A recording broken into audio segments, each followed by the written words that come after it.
Bon, nous sommes ici au Radio Club de près de Valenciennes et les premières images que vous venez de voir du reportage montrent un petit peu ce que nous avons fait ce matin. Enfin, je vous en donnerai de plus amples détails dans quelques minutes.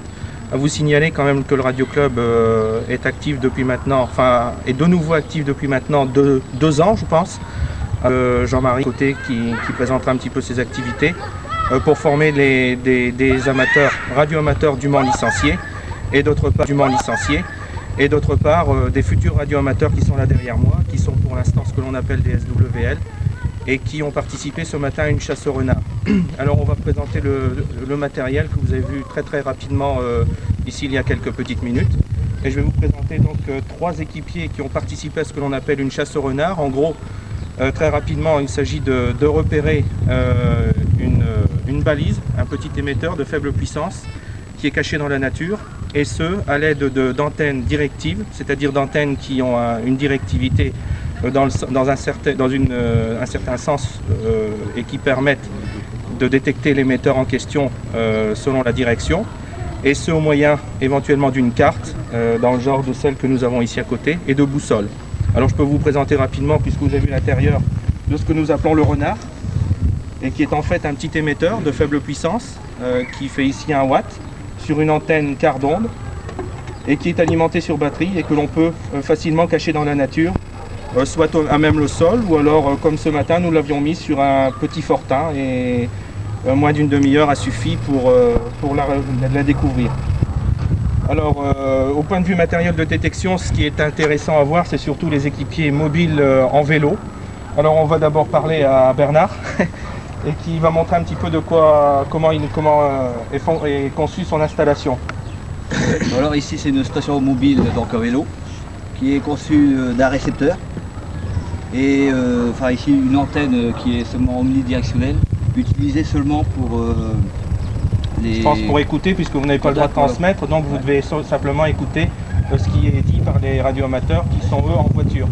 Donc vous écoutez un petit peu des ordres qui vous sont donnés, par exemple, en cas de mauvais temps pour rejoindre les lieux de départ, etc. Donc cette antenne sert uniquement à la réception pour un SWL, mais par contre le récepteur peut être, je pense, monté sur une autre antenne directive qui permet à la chasse au renard. Voilà. Et c'est un récepteur qui permet d'écouter toute la bande amateur, c'est pas simplement une seule fréquence. C'est simplement le 144 MHz qui est fréquence VHF. Et qui est utilisé pour faire cette chasse au renard. Oui, donc première équipe mobile, donc vous voyez l'installation, un récepteur, un casque pour être plus tranquille et ne pas être gêné. Et voilà, et je vois que vous avez une plaque d'immatriculation SWL avec un indicatif FE, France écouteur, je vois que c'est très bien, puis équipé de batterie, puisqu'un récepteur ça ne consomme pas tellement. Voilà, on va passer à Gaël, qui lui est équipé également à la réception, enfin un micro comme ça, parce qu'on a pas tout débranché. Et voilà, également faisant partie de l'équipe des 3 qui ont qui ont chassé le renard tout à l'heure. Oui. Alors c'est un récepteur qui marche sur des cordes, une seule fréquence possible d'écoute, mais bien sûr avec un commutateur pour pouvoir sélectionner. Et la réception est bonne, là vous pouvez écouter un petit peu pour voir. Un relais par exemple. Alors, le relais, je ne sais pas si suffit le relais de tourner. Il n'y a personne dessus. Il n'y a personne. 6HDF, c'est Roger le prénom, c'est Roger. Donc c'est une personne, je crois, qui passe par le relais de tournée, qui vient de C'est une personne qui Tourcoing. passe par le relais, oui, et puis je la reçois ici. Ça a été pas trop dur ce matin? Il faisait froid quand même? Ce matin, non, ça va, on n'avait pas trop froid. Il y avait combien de kilomètres à parcourir à peu près? Oh, ben, on en a fait à peu près une cinquantaine. 50 km en vélo pour récupérer. Le renard l'émetteur avait été mis en route à 10 h pour être récupéré on a eu quelques problèmes d'orientation. Oui, bien sûr, un petit peu distancé par les voitures. Bien sûr, étant donné qu'on était à vélo, on ne pouvait pas... Il y a un petit peu un déséquilibre entre les équipes. On est équipé d'atténuateurs. Oui, c'est du tonnerre ça. Fabrication maison. 40 dB, 30 dB et 50 dB. Au total, on a 120 dB d'atténuation, ce qui permet d'avoir quelque chose de valable. On peut par conséquent facilement écouter l'émetteur de très près et puis pouvoir le localiser plus facilement. Alors commutable évidemment. Alors ici on passe à Thierry qui lui est équipé de l'antenne directive type HB9CV qui permet donc d'écouter l'émetteur dans une certaine direction. Alors tu peux expliquer un petit peu comment ça va? Pour l'instant elle est fixée sur le vélo. Ils dont là je ne peux pas la démonter pour l'instant, mais normalement elle est prévue pour être démontable, dont la prise est directement remise sur le récepteur. Et une fois elle permet d'être orienté dans la direction de la balise.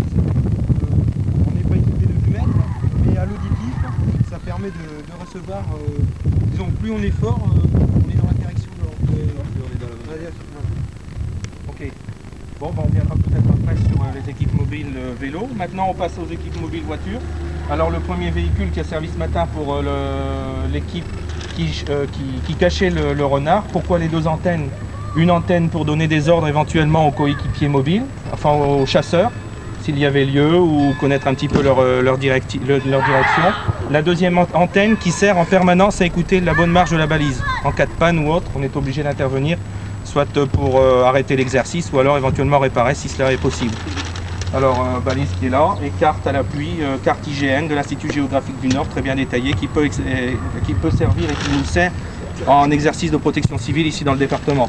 Deuxième véhicule mobile, de la même façon, qui est équipé d'une antenne 7/8e 144, équipée émission-réception, et au même titre qui comportait des équipiers chasseurs.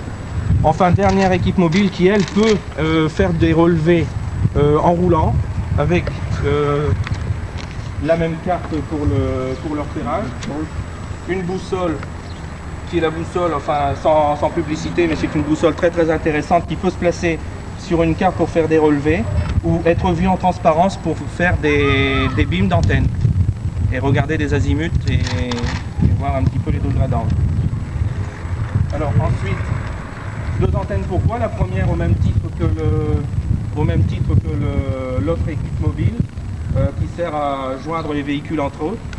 Et enfin l'antenne, 4 éléments parce qu'il y a 4 éléments métalliques sur le point central qui permet de faire des relevés en tournant l'antenne par l'intérieur de la voiture et voir un petit peu la direction de l'émission. Voilà, j'ai fait un petit peu le tour du problème. On va essayer de demander les impressions de l'exercice de ce matin aux équipes mobiles. On va passer à André qui va... Enfin, ça s'est bien déroulé ce matin? Ouais, très bien, c'est bien amusé. Je crois que c'est vous qui étiez les premiers sur les lieux, mais un petit peu plus fort que les équipes à vélo, puisqu'il y avait quand même un peu moins de mal qu'à appuyer sur des pédales de voiture que sur des pédales de vélo. Non, sinon ça sera très bien passé. Je crois que 30 minutes à partir de la mise en route de la balise, c'était du tonnerre, quoi. Alors Jean-François, je crois qu'il faisait partie de la même équipe. Oui, je faisais partie de la même équipe, oui. Enfin, disons qu'on était vraiment avantagés sur l'équipe à vélo. Oui. Puis je dois également reconnaître, que l'antenne qui est équipée sur la voiture là, est quand même un petit peu plus performante que les antennes qui ont un rapport avant-arrière un petit peu moins ça, l'antenne est démontable, ce qui permet d'avoir plus ou moins d'éléments si on se rapproche plus ou moins de la balise. Donc ça permet quand même de faire varier le gain de l'antenne. C'est ça, oui.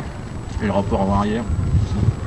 Bon, et Jean-Marie qui était un petit peu l'organisateur et le cacheur de la balise, ça peut être trop difficile pour trouver la planque? Non. C'était assez bien dégagé? Non, ce matin on avait pris la place des offres un peu. Pour favoriser un petit peu les équipes mobiles, voilà, la balise était mise sur un point haut et je pense que c'était assez... C'était vachement favorable, enfin point vachement favorable, avec le dégagement qu'il y avait.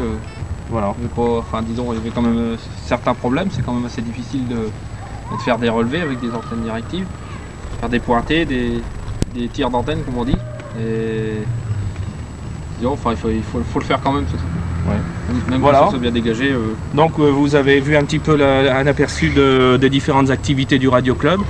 Et si des jeunes sont intéressés, même peut-être pas tout à fait par le radioamateurisme, par le sport proprement dit, qu'ils viennent nous voir et on organisera des chasses au renard encore un petit peu plus intéressantes. Du matériel, c'est facile à trouver ou à construire. Vous avez vu du matériel qui peut être construit par des radioamateurs, même les antennes éventuellement. L'antenne que vous avez vue sur la voiture est construite de toutes pièces. Et donc venez nous voir et vous ne serez pas déçus, vous serez prêts à recommencer.